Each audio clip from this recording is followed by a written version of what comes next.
everyone. Here's a daily review. Haven't done one in a while. Thought it's time to get back into it. Let's start on the monthly on Bitcoin. Let me check down my list. We're still halfway through the month, but for 3 green monthlies confirmed and a 4th starting to emerge is kind of a lot. I mean, shockingly, I think the last monthly went back and retested what I would have considered the weekly range midpoint, but we'll get to that. So yeah, I mean, that's very, very aggressive. I would caution that volume seems to be dropping off a little bit, but like there's clearly just an ongoing push. Like it's closed above the highest high, and the last time it did that, it was with aggression. And then got rejected very, very badly. However, this managed to hold the down push after that close. Not much to say. It's hard to be bearish, but trying to get a good entry is real tough. I mean, there's no real movement. Weekly,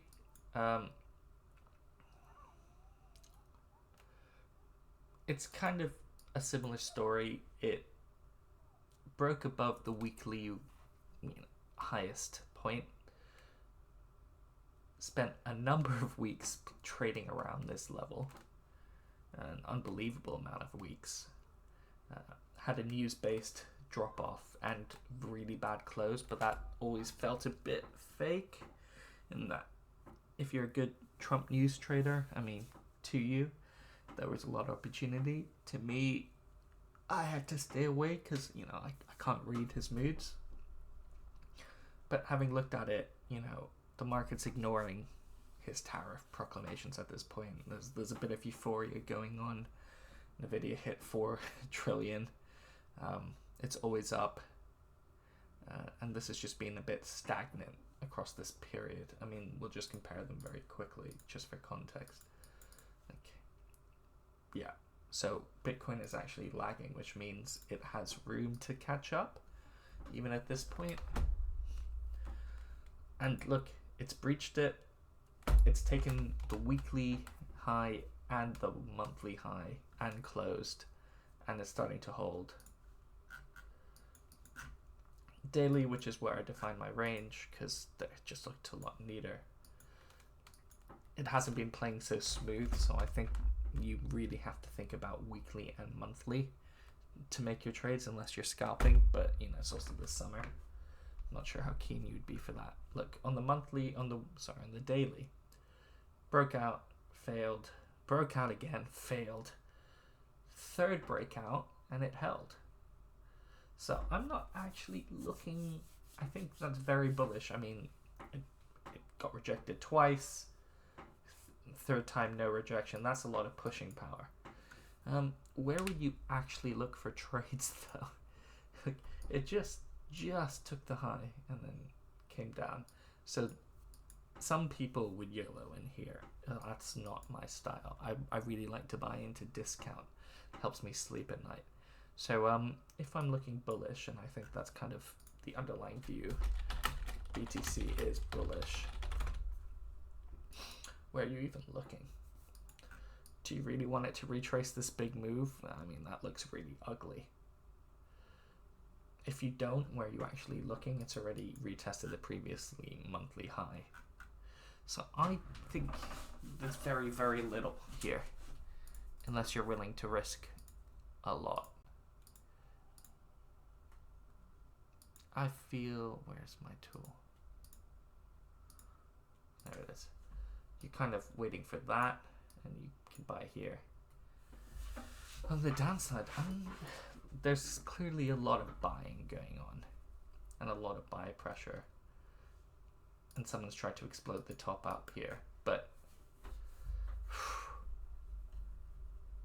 tightly. I kind of feel like you still layer down here for a complete breakout, just in case there's some news, because very news driven at this point in time.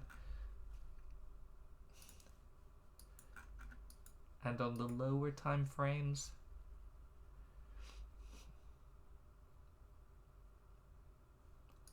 yeah, I mean, we're clearly in TradFi world because they love things like monthly opens, daily opens, quarterly opens, previously quarterly highs more than, you know, traditional crypto bros. So I don't feel it's a good place to take a stab, but you could try taking a stab weekly open or monthly, quarterly open. It's just not very pretty for getting into longs at this point. Honestly, it hasn't been pretty for a while. We had no movement for over a week. This just kind of really weird, gentle, not even holding lower lows, just weird pattern. One drop into 105.262. I was layered here, so I may have to start moving up a little bit, and then that's it. I don't know. Don't think there's too much there for me. ETH, on the other hand, very different story.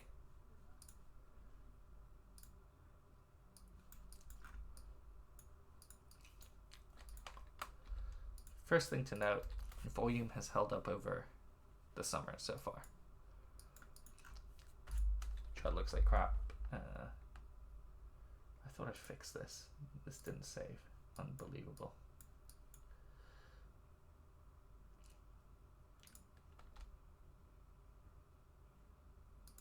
We'll go from the start then. There's clearly a range breakout here. Here's the previous high. That's where it actually stopped, which is kind of crazy when you think about it. But, you know, it says a lot of things. I would take that as the range. It's, for me, the midpoint of the range has been a very, very important point where we've seen pivots on the monthly. Not clean pivots. ETH is never clean. But it's still, after... it's still holding on, right? I think the weekly is more interesting. So I consider this as a monthly level because you can see all these wicks into it. Wicks, and that's clearly a level that got retested here. I think it got retested a bit high. There was a bit more to go in the lower time frame, but that's just kind of bullish. Weekly, it's the same story. Check. So many. Let me move the text to the right. So many wicks into here before it went. And for me, we've got 1, 2, 3, 4, 5, 6 attempts to break out of what seems to be, you know, the end of days. But I think it's kind of this thing just being played out a bit early. So if it breaks out from here, like with a clean body candle, I think you just have to take a shot. But yeah, from a conservative point of view, which I am, I think you just have to put a long down here in case there's a wick, because it's ETH.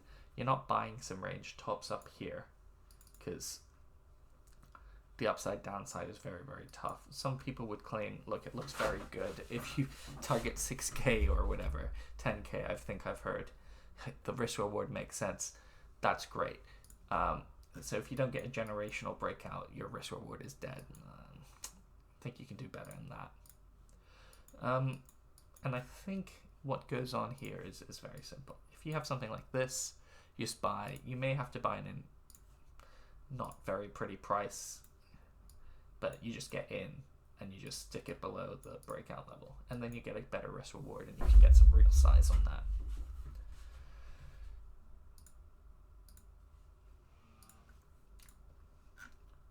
Apart from that, if it fails this, then I think you're looking for another test down.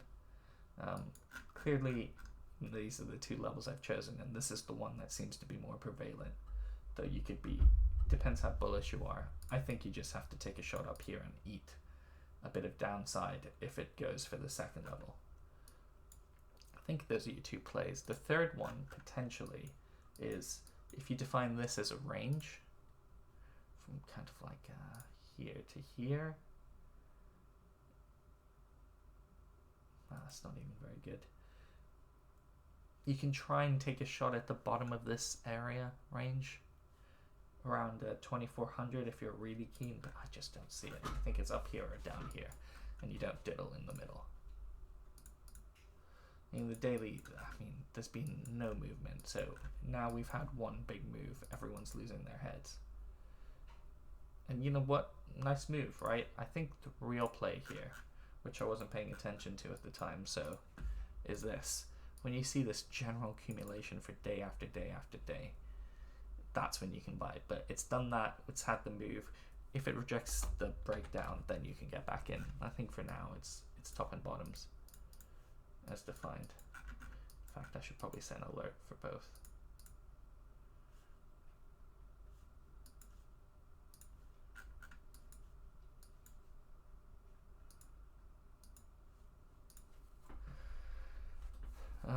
Okay, so we've done those. I mean, there's some interesting alts, but I'm not sure I care that much.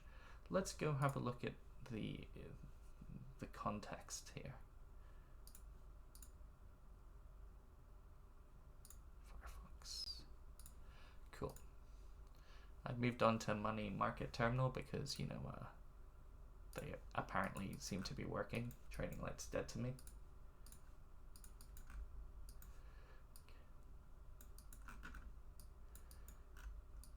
There's a little bit up here in terms of structure.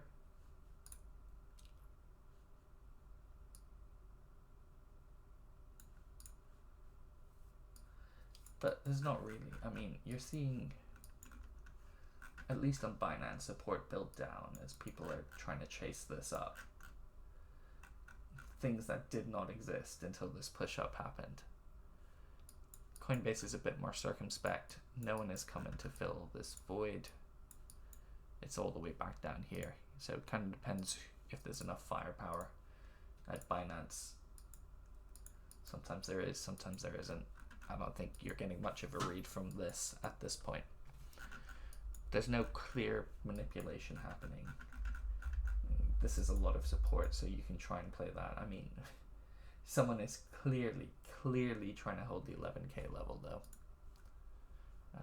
Let's have a look at this. So we had a 1.7 billion candle.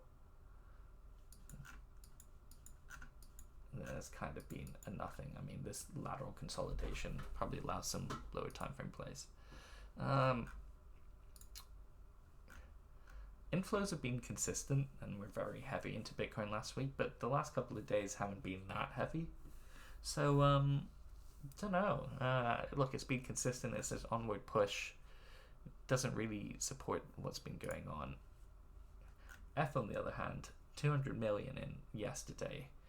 And given ETH is 10x is small, I mean, these are quite chunky flows coming in.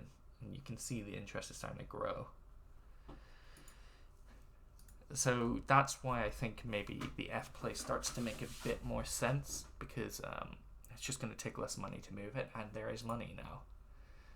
MicroStrategy hasn't enhanced its last week of buys, but you can probably see it's not really tailing off just yet. Its average at 71k is just absurd. It's clearly holding up the whole world.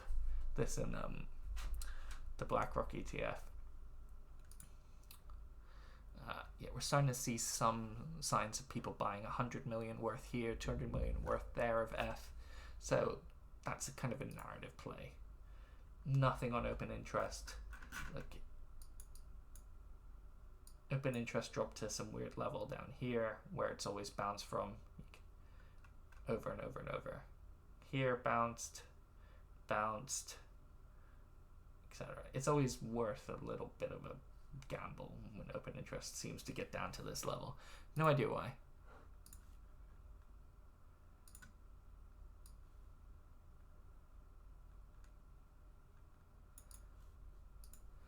So that's what we saw. Big leap in open interest and then the punch up.